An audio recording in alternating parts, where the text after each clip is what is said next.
उतर. मामा हो. का भैरे बिरे झाले का?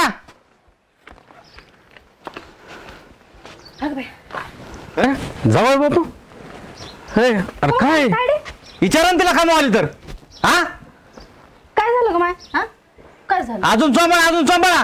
अरे पण जाऊ शिकवण काय अशी झालं काय? आवाज झालाय काय जावय भाऊ? अहो काय मामा अहो ती म्हणती तुझ्या बाबा सोबत राहायचं नाही मला वेगळं पाहिजे. अगं हा होय. ताई ही शिकवता का तुम्ही? असं शिकवता का पोरीला? होय असं शिकवता का तुम्ही? आवाज जावय भाऊ असं शिकवत नाही तर मग काय शिकवतात? चुकलं असेल काय? असं चुकायला रोज रोज चुकत का? अशी टाक टाकू नका तुम्ही बी. अशी पोरगी नसलेली बरी माहिती का? तुम्ही ढकलून द्यायला पाहिजे लग्नाच्या आधी विहिरीमध्ये. अहो पण झालं काय काय सांगा तर तुम्ही म्हणी तरी आलं पण मी पहिले येणार नाही मी हिला नांदायचं नाही काय नाही मला आता मी करेन दुसरी. आपण जाऊ बाबा असं असं म्हणू नका हो, एवढं नका तापू. उद्या जर तुमच्या पोराची बायको म्हणली की मला तुम्हाला सोबत नाही ठेवायचं सासू सासरे नाही पाहिजे काढून टाका तर तुम्ही जाणार का निघून? हा पण आता कोणी जात नसतंय तसं. माय बाय बापाला म्हणती की नाही माझ्यासोबत नाही ठेवायचं वायली राव आपण त्यांना काढून द्या कुठेतरी. हा मी सांगतो काहीतरी ते त्यांनी जन्म समजून. यासाठी दिला का मला ही आधी नाही माझे माय बाप आधी आहेत मला कळलं का?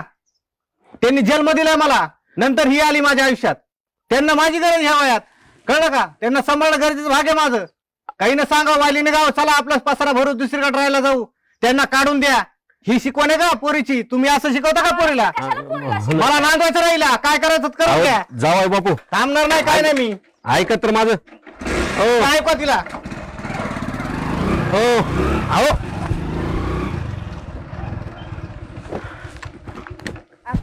काय तडे हे हा अगं असं असतंय का? त्या पोरीला अक्कलच नाही. कसं कुणा संग बोलावं ती कळतंय का तुला? डोकं आहे का अगं भानावर तुझं? हा अगं ते शेवटी तुझे सासू सासरे म्हणलं तर ते आई वडिलांसारखेच असतात ना तुला समजून घ्यायला पाहिजे. हलवायला लागलीस तू. हा? हा? 4 लोक येऊन तोंडावर पचा पचा थुकून जाते ना हे तुझ्या कारणामुळं. फोन लावा त्या पाहुण्याला फोन लावा आणि गाडी काढा नेऊन सोडा ह्या कार्तीला तिथं. अगं तसं नाही तू सांग काय झालंय मला सांग. हा काय झालंय? काही नाही झालं मला एकटीला काम करावं लागतं म्हणून मी त्यांना म्हणलं की आपण वेगळं राहू म्हणून. थोबाड माझ्याकडे करून बोल. बापाकडेच नको थोबाड करू नुसतं. अगं वेगळं राहू म्हणजे अगं ते शेवटी त्याचे आई वडील आहेत ना. हा? अगं तू थोडा तरी विचार कर ना काहीतरी विचार कर. खणखीने हा? तोंडा खाली अगं तू वाजवा. थांब सांगायला ना मी समजून.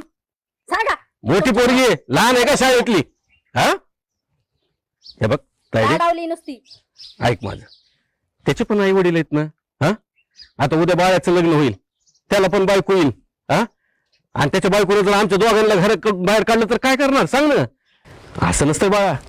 बाबा तुम्ही माझं ऐकून तर घ्या. ते इथं येऊन तुम्हाला बडबड करून गेले तर तुम्हाला त्यांचं दिसलं. मला काय त्रास होतं हे तुम्हाला माहितीये का घरामध्ये? काय त्रास होतोय सांग मला. म्हणजे त्या राणीसारखं एक जागी बसून मला रुबाब झाडतात. मला नाही जमत ते. मला वेगळं राहायचंय म्हणून मी म्हणले त्यांना. अगं राणीसारखं रुबाब झडतात म्हणजे अगं त्यांचं वय बघ ना. हा अगं त्यांचे शरीर बघ काय ते बीपी शुगर सगळ्या गोष्टीत आहे पण स्वतःचं काम तर स्वतः करू शकताय ना माणूस. आंघोळ तर एक उशिरा करायची त्याच्यानंतर ती साडी सुद्धा मला मग तिथे आंघोळ केल्या केल्या धुवून टाकू शकत नाहीत त्या? सांगा बरं. प्रत्येक गोष्ट मला एका जागेवर बसायचं पाणी आण हे आण ते आण मग मी कवर कुत्र्यासारखं काम करायचं तुम्ही सांगा. अगं कुत्र्यासारखं काम. अगं, घरची सून आहेस तू करावं लागल. अगं तुझं कर्तव्य आहे तुला हे करावंच लागेल. सून आहेस तू त्याची आणि तुझ्याकडून अपेक्षा करायची नाही त्यांनी तर कुणाकडून करायची सांग ना. हा उद्या आमच्या घरामध्ये जर सून आली तर आम्ही तिच्याकडून अपेक्षा करणार ना की ग्लासभर का होईल पण पाणी पाजणार आम्हाला. हा अगं आयुष्यामध्ये शेवटी कोण कामाला येणार आहे? सूनच कामाला येते ना. कुणाकडे पण सुनाकडूनच अपेक्षा असते ना. हा बाबा मग मी आता काय करू सांगा तुम्हीच. काय करू म्हणजे काय तायडे?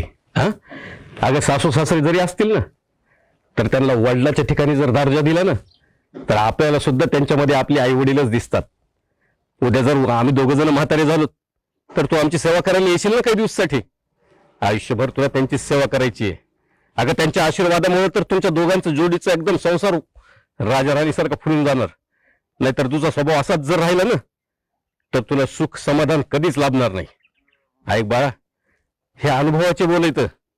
अगं तुझ्या आईनं पण पूर्ण आयुष्यभर सासू सासऱ्यांना सांभाळलंय पण त्यांना कधीही काडीचा त्रास होऊ दिला नाही म्हणून तर घरामध्ये हे वैभव आहे. आणि तुला तुझ्या घरामध्ये जर वैभव आणायचं असेल तर सासू सासऱ्यांची सेवा ही केलीच पाहिजे. बरं बाबा चुकलं माझं. मी तुम्ही मला सोडता का तिकडं नेऊन? सोडतो चल. एक काम करतो मी ना जावई बापूला फोन करतो अर्ध्या वाटेतच गेले असतील. 1 मिनिट. हा जावाय बापू थांबा, तुम्ही जिथं आहेत तिथंच थांबा. आलो मी. हो आलो, तिला घेऊन यायला लागलो तायडीला. अहो काही काळजी करू नका, आहे ना मी.